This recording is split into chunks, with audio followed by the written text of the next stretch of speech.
कैसे हैं दोस्तों। परमेश्वर का वचन आपके सामने जो पेश हुआ है बहुत ही मजबूत है, बहुत ही धाकड़ है। और ये वचन जो आप सुनोगे, दिल थाम कर सुने, वीडियो को अंत तक देखें। और ये अंत की भविष्यवाणियाँ हैं। अंत के समय में हम जी रहे हैं, अंत के कगार पे हम आ चुके हैं, क्योंकि अब प्रभु से मिलने का समय आ चुका है। अब प्रभु से बात करने का या उसे देखने का समय आ चुका है। ये समय परमेश्वर हमें दिया है कि बेटा मन फिराओ, क्योंकि मैं शीघ्र आने वाला हूँ। यानी प्रभु यीशु मसीह अपने बच्चों को लेने के लिए आ रहा है। प्रभु यीशु मसीह अपने बेटे बेटियों का उद्धार कराने के लिए आ रहा है। वो आ रहा है, वो सेनाओं का यहोवा आ रहा है। इसीलिए आपको जागृत रहना है, प्रभु में बने रहना है, प्रभु में विश्वास रखना है और यीशु मसीह में अपने जीवन को दे देना है दोस्तों। क्योंकि प्रभु यीशु मसीह यहाँ पे कहते हैं, सत्य और जीवन मैं हूँ, बिना मेरे द्वारा तुम पिता के पास नहीं जा सकते हो। ये बात सही है। सत्य कौन है? प्रभु यीशु मसीह है। और उसके बिना हम स्वर्ग नहीं जा सकते हैं दोस्तों, क्योंकि वो जीवन है, वो परमेश्वर है। और इसीलिए प्रभु यीशु मसीह का जो वचन आपके सामने पेश कर रहे हैं, जो आपके सामने लाए हैं, इसे सुने और समझने की कोशिश करें और इस पर चलने की कोशिश करें। ये वीडियो बहुत ही पावरफुल होने वाला है दोस्तों। यहाँ पे परमेश्वर का वचन कुछ इस प्रकार से लिखा हुआ है, आप मासा निकाल सकते हैं, पढ़ सकते हैं, क्योंकि बाइबल का वचन बहुत ही महत्वपूर्ण पढ़ना। प्रकाशित हुआ कि 5 अध्याय उसका 5 वचन में लिखा हुआ है, 4 अध्याय उसका 5 वचन में लिखा हुआ है, जो जय पाए उसे इसी प्रकार स्वस्थ रूप से पहनाया जाएगा और मैं उसका नाम जीवन की पुस्तक में किसी रीति से न काटूंगा, पर उसका नाम अपने पिता और उनके स्वर्गदूतों के सामने मान लूँगा। यानी जो विश्वास करेगा प्रभु यीशु मसीह पर, जो उसकी आज्ञाओं को मानेगा, तो वचन यहाँ पे कहता है उसका नाम जीवन की पुस्तक में से कभी नहीं काटेगा। परमेश्वर आपका नाम जो है ना, कभी भी जीवन की पुस्तक में से नहीं काटेगा।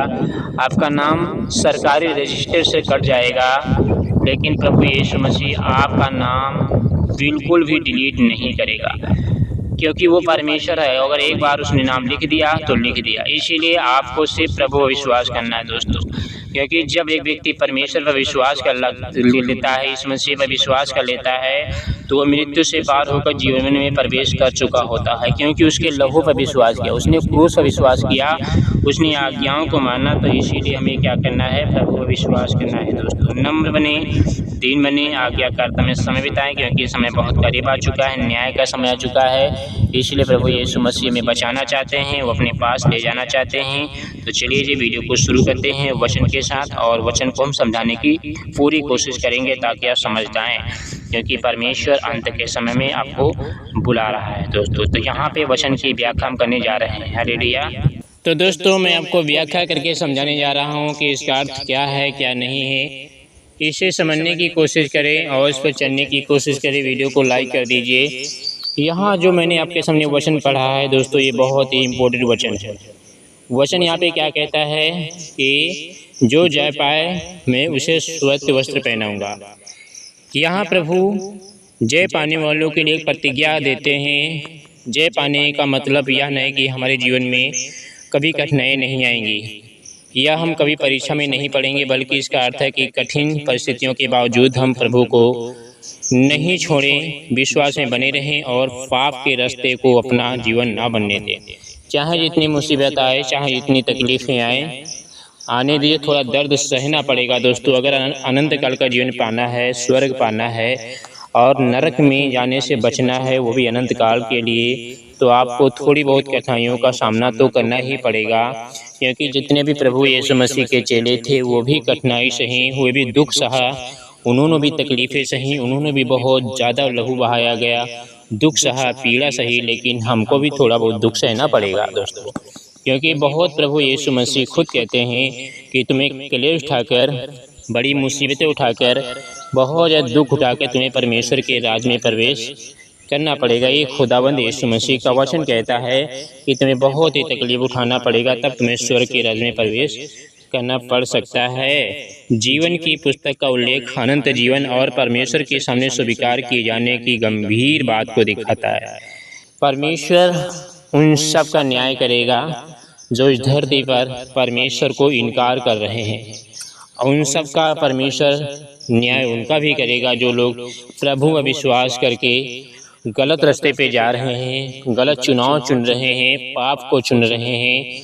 परमेश्वर उनका भी हिसाब करेगा, इसलिए न्याय सबका होगा। तो दोस्तों, मेरे प्रिय भाइयों बहनों, मसीही जीवन केवल शुरुआत करने का नाम नहीं, इसमें अंततः विश्वास योग बने रहना भी ज़रूरी है। रास्ते में परेशानी आएंगी, परीक्षाएं आएंगी, लोग हमारा विरोध करेंगे, लेकिन हमें प्रभु का हाथ नहीं छोड़ना है। लोग आपको सताएंगे, घर से निकालेंगे, यीशु मसीह को छोड़ने के लिए दबदबा बनाएंगे, यीशु मसीह को इनकार कर दे, धर्म बदल लिया है, लोग चर्च गिलाएंगे, आप पास्टरों को जेल में बंद कर देंगे, दबाव मारेंगे, लेकिन आपको कठिन समय में भी आपको प्रभु को पकड़े रहना है, बनाए रखना अपने आप को। अपनी आंखें समस्या पर नहीं, यीशु मसीह पर लगाइए। जो व्यक्ति विश्वास में बना रहता है, प्रभु उसकी मेहनत और उसकी निष्ठा को व्यर्थ नहीं जाने देता है। हालेलुया। अगर हम मेहनत करके बीज बोएंगे, खेत में गेहूँ छिड़केंगे, तो एक न एक दिन हम गेहूं की फसल काटेंगे। मेहनत करेंगे, खाद डालेंगे, पानी लगाएंगे, गोड़ेंगे, सर्दी के मौसम में, बरसात के मौसम में धान लगाएंगे, मेहनत करेंगे तो हम फसल काटेंगे।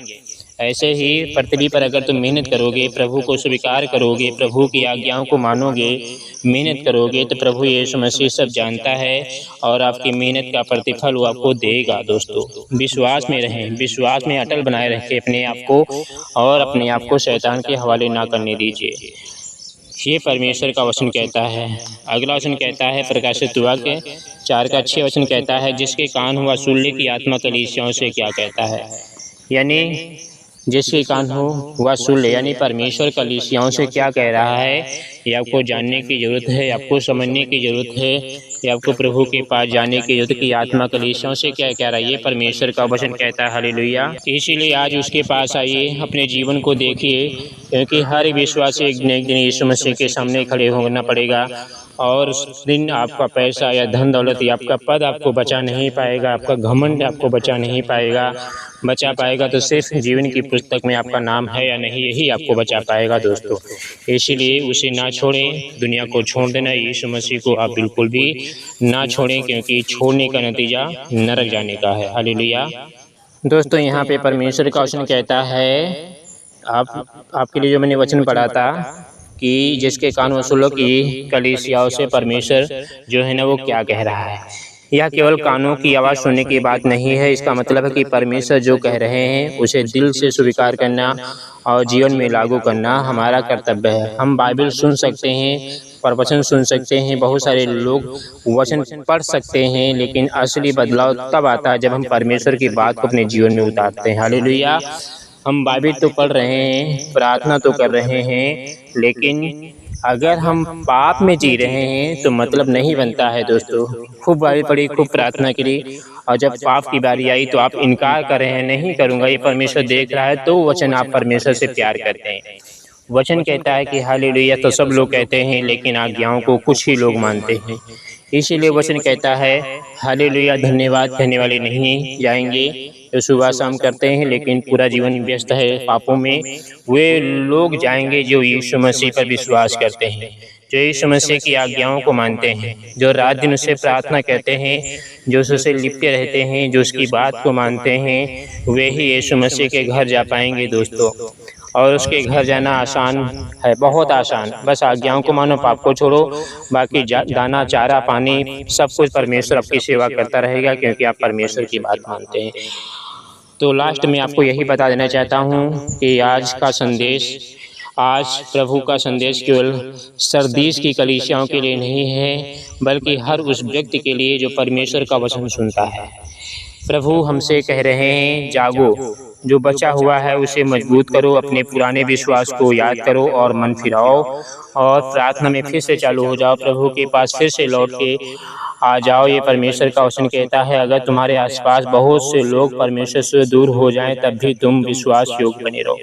नूह के ज़माने में जो नूह जहाज बनाता था, लेकिन नूह के जहाज को तोड़ देते थे, लेकिन नूह तब भी विश्वास में बना रहा। सब पाप में जी रहे थे, सब गुनाह में जी रहे थे, मजाक उड़ा रहे, ठट्टा कर रहे थे, जहाज बनने के लिए तैयारी नहीं करवा रहे थे लोग, ठीक है।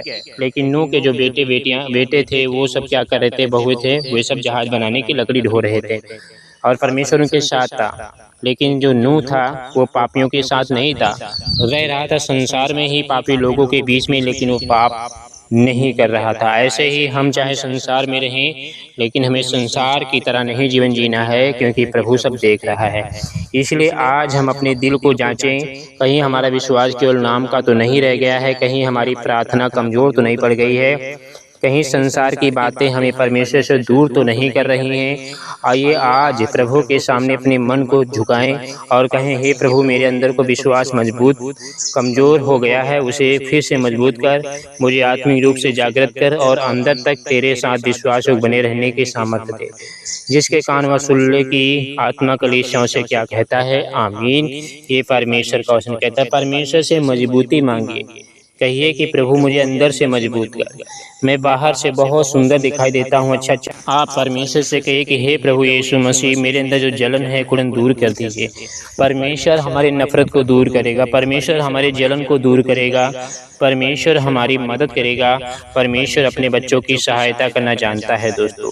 तो प्रार्थना करें और प्रभु से दुआ करें और आशीष परमेश्वर देंगे। परमेश्वर सब जानता है, इसलिए किसी को आप धोखा ना दें, किसी के साथ छल कपट ना करें, सबके साथ ईमानदारी से रहें, किसी के साथ बेईमानी ना करें। किसी का अगर पैसा रुपया आपने रख लिया है तो उसे वापस करें, क्योंकि परमेश्वर सब जानता है दोस्तों।